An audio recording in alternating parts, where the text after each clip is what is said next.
Hi everyone, hope you're good. So I am Jadaida Chilupia. I am a PhD student, a PhD candidate at the University of Massachusetts Amherst or UMass Amherst. So today I'm going to share with you about the importance of mentoring. I'll tell you about how it has contributed to where I am today. So I'll tell you about where I'm from, my family, and my career path to here. And in particular, I'm going to talk about the importance of building mentoring teams and the importance of near peer mentoring or mutual mentoring. So I am from Zambia. It's in the southern part of Africa. And one fun fact about me is I like to travel. And so for my different travels, one of the longest travels I made was almost 8,000 miles from Zambia to Tennessee for graduate school. I am from a copper mining city in Zambia called Ndola. It's also a music city. So many musicians who are Zambians probably grew up or spent some time in Zambia or were born in Zambia. And here is a picture of my family. I am the oldest of 3 girls. This is our mom, and with her big smile, and we say that she shared our quote-unquote smiling genes. Unfortunately, when I was 9 years old, our dad died. At that time, Abby was 4 years old, and Sarah was 2.5 years old. But despite the financial challenges that mom went through in raising 3 girls as a single mom, she sacrificed everything she had to make sure we had an education because she valued education. She herself came from a family where education was very important, from a family of 9 children, and they all went to college. And so for me, when I went to undergrad, I went to the University of Zambia, and I enrolled in the School of Natural Sciences. So my love for science began when I was in primary school, and it solidified when I was in high school. So I eventually majored in microbiology, and here's a picture of us at a field trip, and this is me outside the biology department. And during my time as a student, I actually realized I love to teach. And so, though at that time I wanted to be a doctor, because for me, I just felt like if you love science, the only thing you can do is go to medical school, because I didn't know much about any other science fields. But because I enjoyed teaching, I decided to apply both for medical school and also to be a teaching fellow at the University of Zambia. So when after I graduated, I actually got accepted into both medical school and teaching fellow, and that was really a tough moment that I had to decide, okay, what do I really want to do? So I eventually decided to stay in academia and work as a teaching fellow at the University of Zambia. And one thing I knew that I had to apply for graduate school. But I didn't know anyone personally who had just applied for graduate school or who was in graduate school, apart from our professors. And so what I did was I just decided to go on Google, just search. I sent a bunch of emails, and I eventually applied to one school in Tennessee. And so I went there, and I had no research experience at all, but I learned a lot. I really grew as a science researcher. I learned how to ask the right questions. I learned how to present at conferences, how to write and successfully apply for grants. And I got featured in several school medias because of the success that I achieved. And all this was because I received mentoring. And here's a picture of my mentor, Dr. Aruna Kilaru from Eastern State University. She really helped me grow as a researcher. She provided guidance, support, advice, tips, encouragement. She taught me how to how to be a critical thinker, how to do bench work, how to ask the right questions, how to apply for grants, how to write papers. She really exposed me to the science world and just kept me engaged. And so I actually realized that I was actually capable of being a researcher, and that gave me confidence. And that's something that wouldn't have happened if I didn't receive this kind of guidance. And so I decided I actually wanted to learn more. And so I decided to say I wanted to apply for PhD.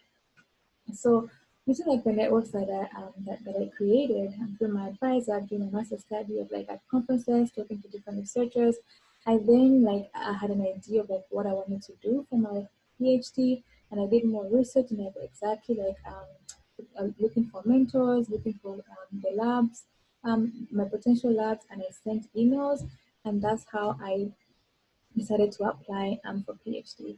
And so I like this picture because it kind of like gives like an image of how it is like you have to make a big step in life. And so there are times where like if you want to like achieve something, it might seem scary. You might have to go to a whole completely different state, a completely different country, or a different continent, or a different culture. But that's something like sometimes you have to make. And so as long as you've done your research, like don't fear taking those big steps. And this is obviously much more easier to do when you get mentoring help, mentoring guidance, and support. And so I made my way in the middle of the winter, January, and drove 12 hours from Tennessee to Massachusetts. I like this picture because this kind of shows you how like I took like my big step in small steps. So from sunny Zambia, dry, warm weather, I made my way to Tennessee, and then I made my way to the winter in Massachusetts, and I got accepted into the plant biology program. And so when I came to UMass, I had like a moment of reflection where I realized that okay, I came this far because of the help of different mentors. Even at University of Zambia, I received great mentorship, which was organic. Like we didn't actually have a formal conversation like, oh, can you mentor me? But it was really like I have these professors who really guided me, gave me support and encouraged me, especially when I was in my last year and when I was a teaching fellow. And so I decided to actually pay it forward. I'm like, okay, like I got this far because of mentoring. I should also, I have a passion now to like really provide mentorship to like others. And so using WhatsApp, uh, me and a colleague of mine actually started creating mentoring teams, and we co-founded the Juniors and Seniors or J&S Mentoring Network, where we have students at different levels, where like students who are at the senior level mentor students at the junior level, and then we also have students who also like mentor each other. And so we use WhatsApp. WhatsApp back home is really huge, where it's used professionally, it's also used with like family and personally. And so we use this as a platform to mobilize mentors and also to reach out to different schools. And so what happens in this mentoring program is that we who are in graduate school, we mentor college students. It's more like on a one-to-one basis, like with bi-weekly and weekly check-ins during using WhatsApp calls, WhatsApp video and voice calls. And then the college students then mentor high school students by going to different schools in Osaka and in Kafiwe to provide mentorship to them. They share their story. They give like lessons and like study tips, how to apply for school life balance, and so forth.